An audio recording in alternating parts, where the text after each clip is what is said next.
दास जी अपने सैकड़ों जवानों के साथ यहाँ हैं। उत्तर प्रदेश के अध्यक्ष पीपी अशोक जी से लेकर के राजस्थान के अध्यक्ष धर्मपाल बोस जी और बंगाल से लेकर के तमाम दिल्ली के अध्यक्ष से लेकर के पूरे देश भर के कमांडर हास और हमारे बीच में पंजाब की भूमि से आदरणीय धारीवाल साहब के साथ में सैकड़ों हमारे ये देखिए आप सरदार जो समता संदल के जवान के रूप में यहाँ बाबा साहब की पवित्र भूमि पर पधारे हैं। हम सब उनका स्वागत करते हैं, पूरा दल उनका स्वागत करता है, सम्मान करता है। साथियों, मैं समता संदल का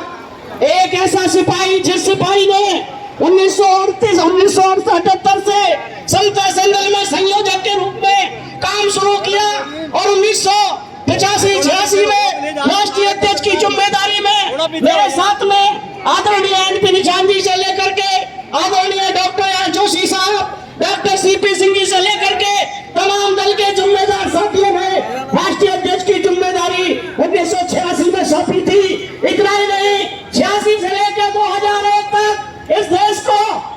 को जो समता संदल बाबा साहब ने 1924 में दिया था, भारत के संविधान के निर्माण से 25 साल पहले बाबा साहब डॉक्टर अम्बेडकर ने भारत की आजादी से 25 साल पहले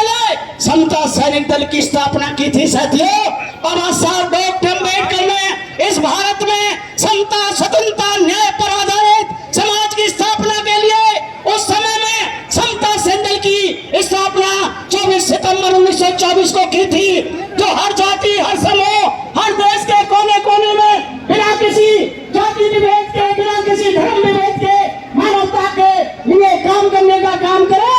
उस समता संदल का मैं सिपाही बनके 1978 से लेकर आज तक ये जो अम्बेडकर भवन, ये जो बाबा साहब का भवन है, एक एक रुपए दे करके इकट्ठा करके बाबा साहब ने भवन स्थापित किया था। ये जमीन स्थापित की थी 1990 में उमेश सिंह गौतम के नेतृत्व में पूरे भारत के दल के लोगों ने यहाँ पर कर्नल केन साहब को अम्बेडकर भवन का अध्यक्ष बनाया था। उससे पहले आदरणीय सम्मानित साथियों, केवल 2 कमरे हुआ करते थे, यहाँ पर केवल 2 कमरे हुआ करते थे। आज सैकड़ों कमरे, बड़े बड़े हॉल जो आपको दिखते हैं, ये समता संदल की ताकत का फल है, समता संदल की देन है। उतना ही नहीं, छत्तीसगढ़ पर बाबा साहब का निवास से लेकर के ये जो बुद्ध गया है, ये जो भगवान बुद्ध का बुद्ध गया है बिहार के अंदर में है, वहां भी तमाम पंडों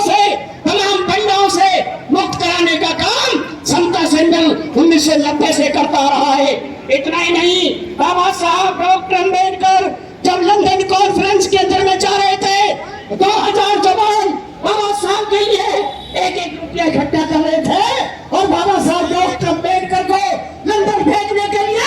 समता संदल के हजारों जवान वहाँ बाबा साहब के लिए और समाज की रक्षा के लिए काम कर रहे थे। साथियों, बाबा साहब अम्बेडकर के लिए, उनके नेतृत्व में ये हजारों लाखों समता संदल के जवान और उस समय काम नहीं करते तो भारत को आरक्षण नसीब नहीं होता, भारत को आरक्षण नसीब नहीं होता। भारत ही छोड़िए, लेकर के अमेरिका से लेकर के तमाम देशों के अंदर में ये जो आरक्षण की व्यवस्था हुई, ये बाबा साहब डॉक्टर अम्बेडकर के समता संदल के संघर्ष के बल पर हुई थी। साथियों, इसलिए पूरे देश में हमारे दल के लोग करना चाहते हैं, पूरे देश में ये जो हजारों जवान पूरे भारत से आए हुए हैं, इन्हें क्या करना है, काम करना है। मैं यही चीज आपके सामने प्रस्तुत कर रहा हूँ। साथियों, हम लोग आपसे निवेदन करना चाहते हैं, तमाम अध्यक्ष, जिलों के अध्यक्ष अपने यहाँ रात्रिकालीन शाखा लगानी शुरू कर दें और शाखाओं के माध्यम से ये जो समाज के बीच में पाखंड है, समाज के बीच में जातिवाद है, उसको खत्म करने का काम करें। मैं पुनः हमारे बीच में आ गए हमारे चीफ गेस्ट, हमारे तमाम सहयोगी साथियों को मैं दल की तरफ से वंदन करूंगा। विशेष रूप से समता संदल के राष्ट्रीय लोक सचेतक आदरणीय डॉक्टर जोशी साहब, जिनकी मेहनत परिश्रम और के बल पर हम तमाम साथी और हमारे केन सिंह गौतम जो राष्ट्रीय अध्यक्ष हैं, उनकी कार्यकारिणी के लोग हैं, सभी अभिनंदन के पात्र हैं। बहुत धन्यवाद। जय भीम, जय भारत। जैसा मैंने आपको कि माननीय किशोर मकवाना जी की आज हियरिंग थी और हियरिंग बीच में छोड़कर वो आए हैं, उन्हें द्वारा आयोग में जाना हियरिंग करनी है। और जस्टिस के जी बालाकृष्ण साहब भी एक कमीशन के चेयरमैन है जो रिजर्वेशन मैटर पे